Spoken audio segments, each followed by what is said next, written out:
السلام علیکم ویورز، آپ دیکھ رہے ہیں ان سرچ آف وزڈم۔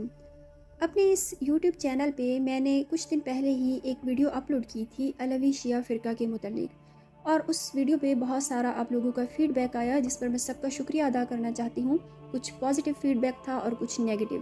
جو نیگیٹیو آیا اس کے لیے بھی سب کا شکریہ، کیونکہ اس کی وجہ سے مجھے خود کو امپروو کرنے کا موقع ملا۔ جن لوگوں نے اس ویڈیو پہ بہت سارے کومنٹس کیے کہ شاید علوی صرف ایک ذات کا نام ہے اور میں نے اسے شیعہ فرقہ بنا کے پیش کر دیا،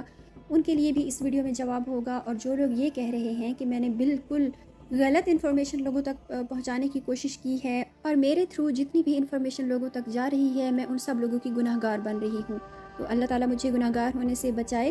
اسی وجہ سے یہ دوسری ویڈیو میں بنانے جا رہی ہوں تاکہ جن لوگوں میں کنفیوژنس پیدا ہو گئی ہیں ان کی کنفیوژنس کو دور کیا جا سکے۔ سیکنڈلی، یہاں پر ایک چیز اور بھی واضح کر دینا ضروری ہے کہ آپ لوگوں تک جتنی بھی اس چینل پہ ویڈیوز پہنچتی ہیں وہ باقاعدہ تحقیق کے بعد پہنچتی ہیں، پوری ریسرچ کے بعد پہنچتی ہیں، اور میرا کام کسی پر فتویٰ لگانا یا کسی کو کافر کہنا بھی نہیں ہے۔ میں ہمیشہ جب بھی کسی ریلیجن پر یا کسی ریلیجیس سیکٹ پر ویڈیو بناتی ہوں، اس کا مقصد صرف اور صرف علم ہوتا ہے۔ اس کا مقصد صرف اور صرف یہ ہوتا ہے کہ ریلیجن کو ایز اے سوشل سائنس کس طرح دیکھا جاتا ہے۔ اسی وجہ سے جتنی بھی ویڈیوز آپ اس چینل پہ پائیں گے ان سب ویڈیوز میں جتنے ریلیجنس کی ویڈیو پڑی ہوئی ہیں کسی میں بھی آپ کو کوئی تنقیدی جملہ نظر نہیں آئے گا، کوئی ججمنٹس نظر نہیں آئیں گی، صرف تاریخ، عقائد اور عبادات اور لوگوں کے کلچر پر بات کی جاتی ہے۔ یہ باتیں واضح کر دینا بہت ضروری تھا، اور امید ہے آپ ویورز آج کی ویڈیو دیکھیں گے، سمجھیں گے اور پھر اپنا فیڈ بیک دوبارہ سے مجھے دیں گے کہ کہاں پر مجھے دوبارہ سے امپرومنٹ کی ضرورت ہے۔ Let's get started. اپنی پچھلی ویڈیو میں بھی علوی فرقہ کے متعلق میں نے یہ بتایا تھا کہ یہ شام کے ساحلی علاقوں کے ساتھ رہنے والا فرقہ ہے۔ ان کا پہلے نام نصیری ہوا کرتا تھا اور اب ان کو علوی کے نام سے پکارا جاتا ہے، یعنی 1920 تک ان کا نام نصیری ہی ہوا کرتا تھا، نصیری شیعہ فرقہ، جبکہ 1920 کے بعد ان کو علوی کہا جانے لگا۔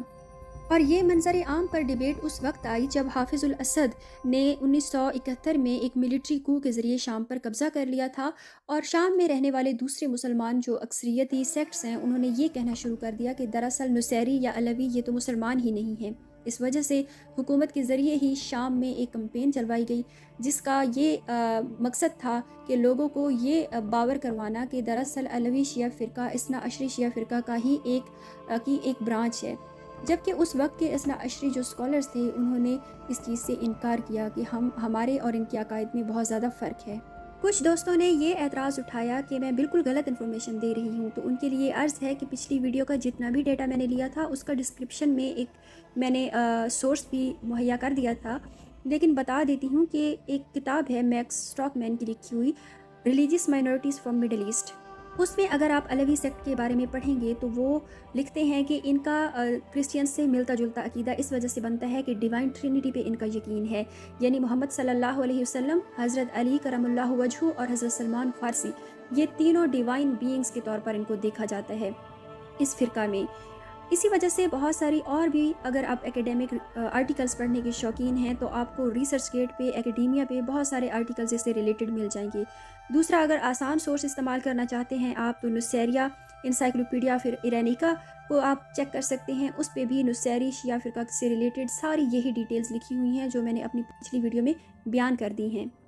کچھ لوگ یہ اعتراض اٹھا رہے تھے کہ یہ علوی فرقہ ایسے کوئی بھی عقائد نہیں رکھتا۔ دراصل اگر بات کی جائے علوی نام کی تو یہ علوی نام سب سے پہلے استعمال ہوا تھا حضرت علی کرم اللہ وجہہ کی غیر فاطمی اولاد کے لیے، یعنی حضرت فاطمہ سے بعد کی شادیوں سے جو اولادیں ہوئیں ان کو علوی کہا جاتا تھا۔ اور آج کے کنٹمپریری ٹائم میں اگر اس لفظ کی چھان بین کی جائے تو یہ 3 طرح سے استعمال ہو رہا ہے۔ سب سے پہلے ترکی میں ایک صوفی آرڈر ہے، دراصل وہ اثنا عشری شیعزم کا صوفی آرڈر ہے، وہ بھی خود کو علوی کہتے ہیں اور ان کے عقائد بہت ہی مختلف ہیں ان نصیری یا علوی شیعہ لوگوں سے۔ دوسرا، شام کے ساحلی پٹی پر جو لوگ آباد ہیں جن کے بارے میں کئی سو سال پہلے ابن بطوطہ نے بھی اپنے سفر نامے میں یہی باتیں لکھی تھیں جو میں اپنی پچھلی ویڈیو میں بتا چکی ہوں، یعنی حضرت علی کو خدا کا درجہ دیتے ہیں یہ لوگ، اور ایک ڈیوائن ٹرینٹی پہ یقین رکھتے ہیں، نماز روزہ سے دور رہتے ہیں، لیکن عید الفطر بھی مناتے ہیں اور کرسمس بھی مناتے ہیں۔ اور اسی علوی فرقہ یا نصیری فرقہ کے بارے میں ابن بطوطہ نے بھی کئی سو سال پہلے اپنے سفر نامے میں لکھا تھا کہ شام کی ساحلی پٹی کے ساتھ اس طرح کے لوگ آباد ہیں جو نماز نہیں پڑھتے اور ان کی مسجدیں خالی پڑی رہتی ہیں۔ اور وہ حضرت علی کو خدا مانتے ہیں۔ دراصل ان لوگوں کو اپنے عقائد کی وجہ سے بہت زیادہ ڈسکریمنیشن کا بھی سامنا رہا ہے، خاص طور پر سنی مسلم حکمرانوں کی وجہ سے۔ لیکن جب فرینچ کلونیلزم شروع ہوا اور فرینچ کولونائزرز آئے شام کے علاقے میں، تو انہوں نے ان کو بہت زیادہ پروموٹ بھی کیا اور کافی رائٹس بھی دے دیے۔ لیکن یہی نصیری فرقہ جب حافظ الاسد اقتدار میں آ گئے تو پولیٹیکلی بہت زیادہ اسٹرانگ ہو گیا، اور تقریباً 80% نصیری فرقہ کے لوگ بہت بڑے بڑے عہدوں پر فائز تھے۔ اور شام میں رہنے والے انہی علوی جو شیعہ سیکٹ ہے، ان کی مزید بھی 3 برانچیں ہیں جن کو قمری، مرشیدی اور شمسی کہا جاتا ہے۔ ان 3 برانچوں میں اگر شمسی کی بات کی جائے تو یہ لوگ کہتے ہیں کہ محمد صلی اللہ علیہ وسلم اور حضرت علی جو ہیں وہ دونوں ایک دوسرے سے سپیریئر نہیں ہیں بلکہ برابر ہیں، دونوں کا رول ایک جیسا ہے اللہ کی طرف سے۔ مرشیدی ایک موومنٹ چلی تھی 1946 میں، اور اس موومنٹ کو چلانے والے کا نام تھا سلیمان المرشد۔ اس نے پروفٹ ہونے کا یعنی پیغمبر ہونے کا دعویٰ کیا تھا، اور کافی سارے لوگوں نے اسے فالو بھی کیا تھا، اور یہ سیرین حکومت کے خلاف اٹھا تھا۔ اور اسی سلیمان المرشد کو ان لوگوں نے جو اس کے فالوورز تھے انہوں نے ڈیوائن پروفٹ قرار دے دیا، یعنی اللہ کی طرف سے ایک بھیجا ہوا پیغمبر قرار دے دیا۔ اور آخر میں یہ قمری جو ان کی برانچ ہے، یہ وہ لوگ ہیں جو سب سے زیادہ میجورٹی میں ہیں، اور یہی وہ لوگ ہیں جو کہ حضرت علی کو ایز اے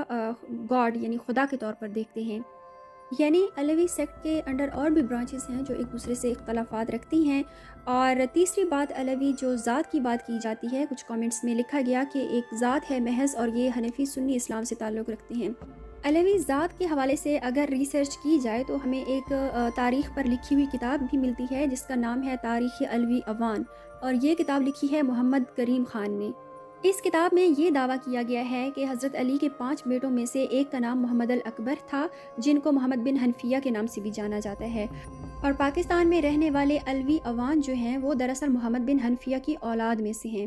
اور یہی کتاب یہ دعویٰ بھی کرتی ہے کہ علوی اوان جو پاکستان میں موجود ہیں ان کی 2 کروڑ آبادی ہے لگ بھگ۔ امید ہے آج کی اس ویڈیو سے ویورز کو یہ سمجھ آ گئی ہوگی کہ میں نے کس علوی شیعہ سیکٹ کی بات کی ہے۔ یعنی علوی شیعہ سیکٹ جو شام کے علاقے میں پایا جاتا ہے، جو شام کی ساحلی پٹی کے ساتھ ساتھ آباد ہیں، اور جو شام کے سابقہ حکمران بشار الاسد کا بھی ریلیجن تھا،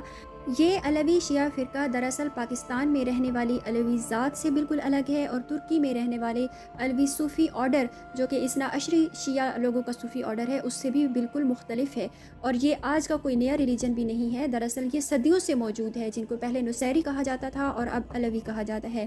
امید ہے آج کی ویڈیو سے بہت کچھ کلیئر ہو گیا ہوگا ویورز کے لیے۔ اگر آپ مجھے سپورٹ کرنا چاہیں تو میرے چینل کو سبسکرائب کیجئے، ویڈیو کو لائک کیجئے، اور اپنا فیڈ بیک دینا بالکل بھی نہ بھولیے گا۔ Thanks for watching. اللہ حافظ۔